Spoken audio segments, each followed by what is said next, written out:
સર્વ મુક્તોને હૈયાના હેતથી ભાવથી ભેટી જય શ્રી સ્વામિનારાયણ.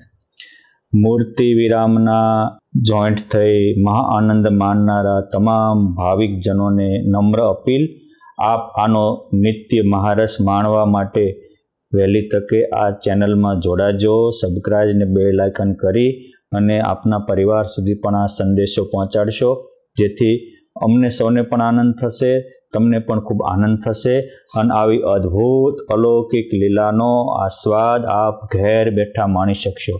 આજે આપણે માણવી છે વડતાલ ધામની 4 વિશેષતાની અલૌકિક વાત. ભગવાન સ્વામિનારાયણે નિર્માણ પામેલું કરાવેલું વડતાલ ધામ એટલે સંપ્રદાયની રાજધાની કહેવાય. આ વડતાલ ધામમાં બદ્રિકાશ્રમ તુલ્ય પવિત્ર પરમહંસોની ધર્મશાળા છે.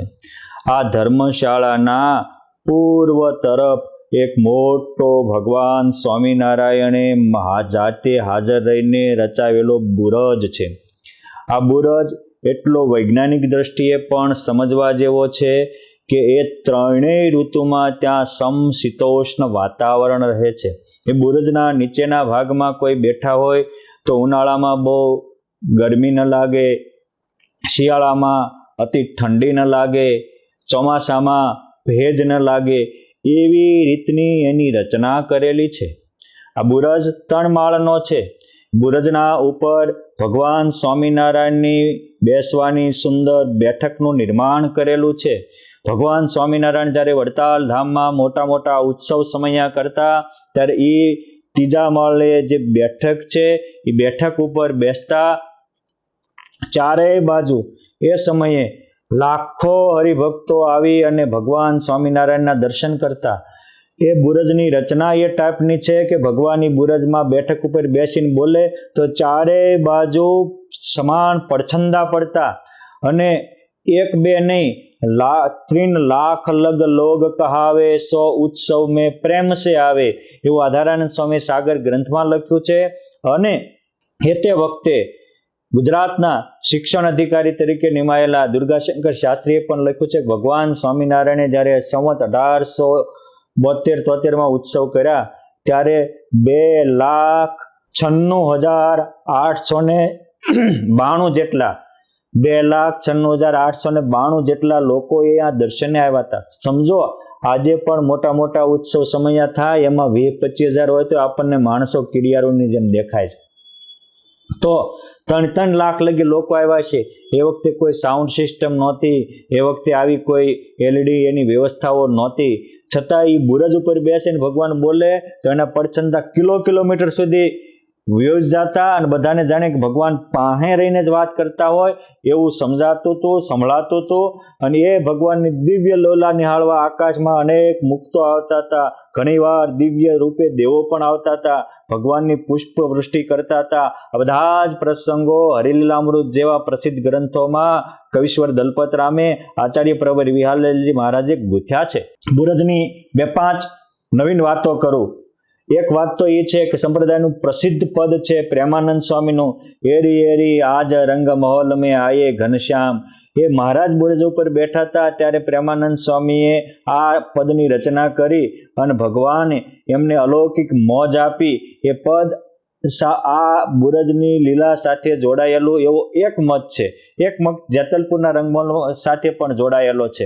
બીજો પોઈન્ટ એ છે કે જ્યારે વડતાલ ધામમાં લક્ષ્મીનારાયણ દેવનું મંદિર થયું એ વખતે જે ભગવાનની મૂર્તિઓ આવી હતી, લક્ષ્મીનારાયણ દેવની મૂર્તિ, ધર્મ ભક્તિ વાસુદેવની મૂર્તિ, હરિકૃષ્ણ મહારાજની મૂર્તિ, એ બધી જ મૂર્તિઓ પહેલી વહેલી બુરજના નીચેના ખંડમાં રાખી હતી. પછી જ્યારે ભગવાન સ્વામિનારાયણ પ્રતિષ્ઠા પ્રસંગે વડતાલ ધામમાં ધામધૂમથી પધાર્યા, બ્રહ્માનંદ સ્વામી, અક્ષરાનંદ સ્વામી વગેરે મોટા મોટા મુક્તોએ ભગવાનનું સ્વાગત સમાયું કર્યું, ભગવાનને મંદિરને બિરદાવ્યું. પછી બ્રહ્માનંદ સ્વામીનો કાંડો જાલીને ભગવાન સ્વામિનારાયણ આ મૂર્તિઓ જોવા બુરજમાં આવે છે. રસ્તામાં બ્રહ્માનંદ સ્વામી કહે છે કે મહારાજ, લક્ષ્મીનારાયણ દેવની મૂર્તિઓ તો અતિ તેજસ્વી છે, પ્રતિભા સંપન્ન છે, અલૌકિક છે, પરંતુ શિલ્પીને વર્ષો પહેલા ઘડી ત્યારે કોઈ શરત ચૂકથી ભૂલ થઈ છે કે ડાબા હાથમાં જે હથિયાર રાખવાનું હોય સુદર્શન ચક્ર એ જમણા હાથમાં છે અને જમણા હાથની ગદા ડાબા હાથમાં છે. આ રીતે ફેરફાર થયો. મહારાજ કે ભગવાનનું કામ ભગવાન કરશે એમ કહી અને જ્યાં ભગવાન એ મૂર્તિ જોવા પધાર્યા, મૂર્તિ ઉપર જે કપડું હતું એ કપડાને એક બાજુ કર્યું અને જ્યાં જોયું ત્યાં એ આયુધ જેમ છે તેમ યથાર્થ ગોઠવાઈ ગયા હતા. પ્રતિષ્ઠા પહેલા પણ ભગવાન સ્વામિનારાયણે આ બુરજમાં આવી અલૌકિક લીલા કરી અને દેવોમાં દિવ્ય દૈવત મૂક્યું હતું. આ બુરજમાં મુક્તાનંદ સ્વામી જ્યારે બીમાર પડે ત્યારે ત્યાં રહેતા હતા. એટલે મુક્તાનંદ સ્વામીની ખબર કાઢવા પણ ભગવાન સ્વામિનારાયણ અનેક વાર ગયા હતા. આ બુરજની બાજુમાં ભગવાન સ્વામિનારાયણ એકવાર બેઠા હતા ત્યારે અદ્ભુતાનંદ સ્વામીએ ભગવાનને કેમ અવતારીપણે સમજવા એ અલૌકિક પ્રશ્ન કરેલો અને એનો ઉત્તર પણ આપેલો. ત્યાં બેસીને ભગવાને અનેક વાર પરમહંસોને દિવ્ય પોતાના વચનામૃતોનું પાન કરાવ્યું છે. એ હરિચરિતામૃત સાગર તેમજ વાર્તા ગ્રંથો કે કલ્પતરુ જેવા ગ્રંથોમાં પણ એના પ્રસંગો નોંધાયા છે. આ એ બુરજ છે કે ત્યારબાદ અદ્ભુતાનંદ સ્વામી પણ ત્યાં ઘણો સમય બીમારી સમયે રહેલા અને સ્વામિનારાયણ સંપ્રદાયનો શિરમોર ગ્રંથ, હિન્દી સાહિત્યનો અજોડ ગ્રંથ, જેને 5મો વેદ કહી શકાય, જેને 7મું દર્શન કરી શકાય એવો અલૌકિક બધી જ પાસાનો વર્ણવતો ભગવાનની રોજનીશી જેવો શ્રીમદ હરિચરિત્રામૃત સાગર ગ્રંથ. આ ગ્રંથનું નિર્માણ વિવેક મૂર્તિ, આનંદ મૂર્તિ, પ્રેમ મૂર્તિ, કવિ મૂર્તિ એવા આધારાનંદ સ્વામીએ આ બુરજના નીચેના ખંડમાં રહીને આ ગ્રંથની રચના કરી છે. ત્યારબાદ પણ આ ગ્રંથમાંથી જ્યાં રચાણું એ બુરજ નીચે વડતાલ ધામના મૂર્ધન્ય સંત હરિજીવન શાસ્ત્રી વગેરે પણ આ બુરજની નીચે બેસીને અનેક શાસ્ત્રોના સંશોધન અને અનુવાદો કર્યા છે. આવી રીતે આ પ્રસાદીનો બુરજ છે. આજે પણ ત્યાં વર્ષો સુધી અદ્ભુતાનંદ સ્વામી રહ્યા હતા. એ અદ્ભુતાનંદ સ્વામીની પ્રસાદીની ખાટલી આ બુરજમાં વિદ્યમાન છે. અને અદ્ભુતાનંદ સ્વામી અંતિમ ઉંમરમાં હતા ત્યારે જુનાગઢમાં ગુણાતીતાનંદ સ્વામીના શિષ્ય ગોપીનાથ પુરાણી વડતાલમાં ભણતા અને અદ્ભુતાનંદ સ્વામીની સેવા આખી રાત જાગીને કરી ત્યારે સ્વામી એને 4 વરદાન આપ્યા હતા. એ સ્થાન આ વડતાલનું પ્રસાદીનું બુરજનું છે. આ રીતે બુરજની એક વડતાલની અલૌકિક લીલાઓ છે. એ બુરજની બાજુમાં જ આજે એક નવો ખંડ અમારે મેદપુરના પરમ પૂજ્ય સદગુરુ શ્રી ગોવિંદ સ્વામીએ એ નિર્માણ કરાવ્યો છે. પરંતુ એમાં જે મૂકેલી વસ્તુ છે એની હું વિશેષતા કહું છું. એક તો પ્રસાદીના લીમડાનું મોટું થડ છે. આ એક થડ, એનો એક પાર્ટ અક્ષરભુવનમાં પણ પ્રદક્ષિણામાં જ્યાં ભગવાનનો પ્રસાદી ભૂત 12 ખાલી સ્ટ્રક્ચર છે એની સાથે પણ એક થડિયું પડ્યું છે અને એક ત્યાં વેલડું પણ પ્રસાદીનું છે. એટલે એ પ્રસાદીના લીમડાનો એક પાર્ટ ત્યાં અક્ષરભુવનમાં છે, બીજો પાર્ટ આ મોટો ત્યાં છે. વડતાલની એક વિશેષતા બુરજની છે, બીજી વિશેષતા લીમડાની છે. પ્રેમાનંદ સ્વામીએ પોતાના પદમાં ગાયું છે કે કડવો લીમડો મીઠો થયો ચાલો વડતાલે, 4 વર્ષનો આંબો ફળ્યો ચાલો વડતાલે. આ આંબાની અને લીમડાની આ 2 વિશેષતા બીજી છે. લીમડાની વિશેષતા એ છે કે એ લીમડા નીચે ભગવાન સ્વામિનારાયણ સભા કરીને બેઠા હતા. એ વખતે વડોદરા નરેશના સર સેનાપતિ બાપુભાઈ ગારડી 2000 સૈનિકો સાથે ભગવાન સ્વામિનારાયણને પકડવા આવ્યા અને ભગવાનને સામે બચકી ઉગાવીને કહે છે કે હું બંકો છું, મારો સર્વત્ર મારા હાથે તાવીથનો ડંકો છે, મારું સર્વત્ર શાસન ચાલે છે, માટે તમે કોણ છો? ભગવાન કહે છે કે હું ડંકોય નથી ને બંકોય નથી, પણ કરોડો બ્રહ્માંડનો નિયમન કરનારો છું, આ પરમહંસોનો સમ્રાટ છું, યોગીઓનો યોગીરાજ છું, અનંત બ્રહ્માંડનો નિર્માતા છું. અને તારી પાસે આ બરછી જેવું શસ્ત્ર છે તો આ મારી પાસે માળા જેવું બ્રહ્માસ્ત્ર છે. એમ કહીને ભગવાન સ્વામીને આમ ગોળ ગોળ ગોળ માળા ઘુમાવી ત્યારે એમાંથી એવો દિવ્ય મંત્રનો નાદ નીકળ્યો અને સ્વામિનારાયણ સ્વામિનારાયણ સ્વામિનારાયણ મંત્રના ગુંજરાવથી એ બાપુભાઈ ગાર્ડીને સમાધિ થઈ. સમાધિમાં એને પ્રથમ યમપુરીના દર્શન થયા. ત્યારબાદ અનેક અલગ ધામના અને દિવ્ય ધામ અક્ષરધામના અલૌકિક અનુભવ થયો. એના સૈનિકો કહે છે કે શું થયું? એ કહે કાંઈ નથી થયું, જે થયું એ સારું થયું છે. આ બાપુભાઈ જીવશે તો ખરા, પણ હવે પહેલા હતા એવા નહીં રહે. અર્થાત લોકોને પહેલા દુઃખ કરતા હવે સુખરૂપ થશે. પહેલા લોકોને ત્રાસ આપતા હવે લોકોને મસ્ત અને આનંદ આપનારા બની જશે. આવી રીતે એ મંત્રના પ્રતાપે બાપુભાઈનું તો પરિવર્તન થયું, પણ પુરુષોત્તમ નારાયણની અલૌકિક પ્રતિભાને કારણે આખા કડવા લીમડાનું પણ પરિવર્તન થઈ ગયું અને એ કડવો લીમડો મીઠો થઈ ગયો. પરંપરામાં મેં મોટા સંતોના મુખેથી સાંભળ્યું છે કે એ લીમડો જ્યાં સુધી વડતાલ ધામમાં હાજર હતો ત્યાં સુધી એ લીમડામાંથી કોઈ એક તીરકી તોડી અને ઉત્સવ સમયા પ્રસંગે દાળ ભાત કે વગેરે શાક વગેરેમાં નાખે તો એ શાક દાળ વગેરે એવા સ્વાદિષ્ટ થતા કે લોકો ખાતા ધરાતા નહીં. એ લીમડો સમથિંગ 50-60 વર્ષ પહેલા અક્ષરવાસી થયો. એના આજે મોટું થડ ત્યાં આ પરમહંસોની ધર્મશાળામાં છે.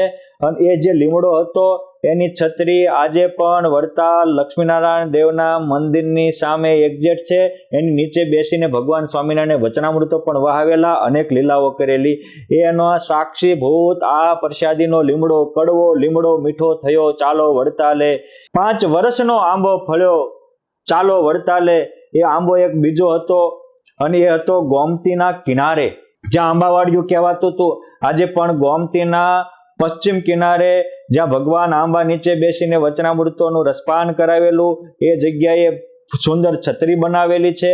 ત્યાં જે આંબો હતો એવું પરંપરામાં સાંભળ્યું કે 100 વર્ષ સુધી આંબો રહેલો અને 12 મહિના એને કેરીઓ આવતી હતી અને જેટલા પાંદડા હોય એવી કેરીઓ બેસતી હતી અને 100 મણ સુધીની નાના એવા આંબામાં કેરીઓ થતી હતી. લોકો એ આંબાને જોવા દૂર દેશાંતરથી આવતા હતા અને એ 100 વર્ષ સુધી એ આંબાનો આવો અલૌકિક પ્રતાપ, આવી અલૌકિક કેરીઓ જોઈ હજારો નાસ્તિક આસ્તિક થતા હતા, બિન સત્સંગી સત્સંગી થતા હતા. અનેકના લોકમાં શંકા મટીને શ્રદ્ધાના નિર્જના પ્રગટ થતા હતા. એટલે પ્રેમાનંદ સ્વામીએ એ વખતે લખ્યું કે કડવો લીમડો મીઠો થયો ચાલો વડતાલે. 5 વર્ષનો આંબો ફળ્યો ચાલો વડતાલે. વળી સ્વામી કહે છે કે એક વેલડામાં અનેક સમાયા એવી શ્રીહરિ રચે માયા ચાલો વડતાલે. એ પ્રસાદીનું થળિયું છે, એની પાસે વેલડા છે. એ વેલડામાંની પણ પ્રેમાનંદ સ્વામી અને નંદ સંતોએ જૂના ગ્રંથોમાં એક વાત લખી છે કે ભગવાન એ વેલડામાં બેસતા હતા, પોતાની સાથે ચાલતા હોય ત્યારે એ વેલડામાં મહારાજા હાલ્યા જતા હોય ને પરમહંસો નીકળે, ક્યારેક 20 હોય, ક્યારેક 25 હોય, ક્યારેક 50 હોય, ક્યારેક હોય. મહારાજ કે પરમહંસો આવો અમારા વેલડામાં બેસી જાઓ. અને પરમહંસો બેસવા જાય તો એ 100 પરમહંસો હોય તો 100 જેટલું મોટું વેલડું થઈ જાય અને 20 હોય તો 20 જેટલું થઈ જાય અને 200 હોય તો 200 જેટલું થઈ જાય. અને સ્થાનકે આવી અને જ્યાં ઉતરવાનું હોય વડતાલ કે ગઢપુર વગેરે ઉતરે ત્યાં પાછું હોય અને એવું થઈ જાય. એવું અલૌકિક એક વેલડા દ્વારા ભગવાન સ્વામિનારાયણ જે અલૌકિક પ્રતાપ વહાવેલો એ પ્રસાદીના વેલડા પણ આજે સાક્ષીભૂત ત્યાં સ્થાપિત કર્યા છે. ચોથી વિશેષતા વડતાલ ધામની એ છે કે એ આજે પણ વડતાલ ધામમાં પૂર્વ સાઈડમાં રોડના સામા કાંઠે પ્રસિદ્ધ જ્ઞાનબાગ છે. ભગવાન સ્વામિનારાયણે ત્યાં બહુ જ્ઞાનની વાર્તાઓ કરેલી, એટલે ભગવાનની હયાતીમાં જ એને જ્ઞાનબાગ નામથી સંબોધવામાં આવતો હતો. એ જ્ઞાનબાગમાં પ્રવેશ કરીએ ત્યારે પરમહંસોની રહેવાની જગ્યા રૂપ બનાવેલી પહેલી જ હવેલી છે. એની બાજુમાં જ મોટો આંબલો છે. આંબલીનો પતિ એને આંબલો કહેવાય. એ આંબલો એવો હતો. આ લીલા ચિંતામણી ગ્રંથમાં એ વખતના તાજના સાક્ષી લક્ષ્મીરામજીએ આ પ્રસંગ નોંધ્યો છે કે આંબલા નીચે જ્યારે ભગવાન સ્વામિનારાયણ બેસતા અને પછી પરમહંસો ભક્તોની સભા ભરાય, ક્યારેક એ સભામાં 500 જણા હોય, ક્યારેક 1000 હોય, ક્યારેક 2000 હોય, ક્યારેક 2,500 કે 3,000 હોય, ક્યારેક તો 5,000 કે 7,000 સુધી લોકો આવતા. પણ ભગવાન આંબલાના છાંયે સભા કરીને બેઠા હોય તો જેટલા ભક્તો હોય એટલો એ આંબલો વિશાળ થઈ જતો. આ નોંધે છે કે જેમ પાંડવોની સુધર્મા સભામાં જેટલા ભક્તો આવે, જેટલા લોકો આવે એટલી મોટી થાય ને વયા જાય ત્યારે કોમન થઈ જાય, એવો એ સુધર્મા સભા જેવો અનેક લોકોને આનંદ દેનારો આંબલો આજે પણ પ્રસાદીનો મુક્તાત્મા રૂપે આપણને દર્શન આપે છે. જો આપણામાં વૃક્ષ સાથે વાતો કરવાની કળા આવડતી હોય તો એ વૃક્ષને તમે પૂછી શકશો, એ પણ કહે છે કે હા, આ લીલાનો હું તાજનો સાક્ષી બનેલો છું. અને ભગવાન સ્વામિનારાયણ જ્યારે જ્ઞાનબાગમાં આવી અલૌકિક લીલાઓ કરતા હતા ત્યારે આ મારા આંબલાની ડાળે અનેક દેવો મુક્તો વિમાનો લઈને બેહતા અને બધી દિવ્યતા નિહાળતા, એનો પણ હું તાજનો સાક્ષી છું. માટે વડતાલ ધામની આ 4 લીલાની વિશેષતાની જે વાતો સાંભળશે એના તમામ દુઃખો દૂર થશે, એના પાપો બળી જશે, અંતર પવિત્ર થશે અને જીવનમાં અલૌકિક શાંતિનો અનુભવ થશે. માટે આવી વડતાલ ધામમાં પધારો ત્યારે આ લીલાને સ્મૃતિ કરી દર્શન કરજો. ભગવાન તમારું સર્વ પ્રકારે મંગલ કરે એવી પુરુષોત્તમ નારાયણના પાવન ચરણોમાં પ્રાર્થના અસ્તુ. ધન્યવાદ. જય શ્રી સ્વામિનારાયણ.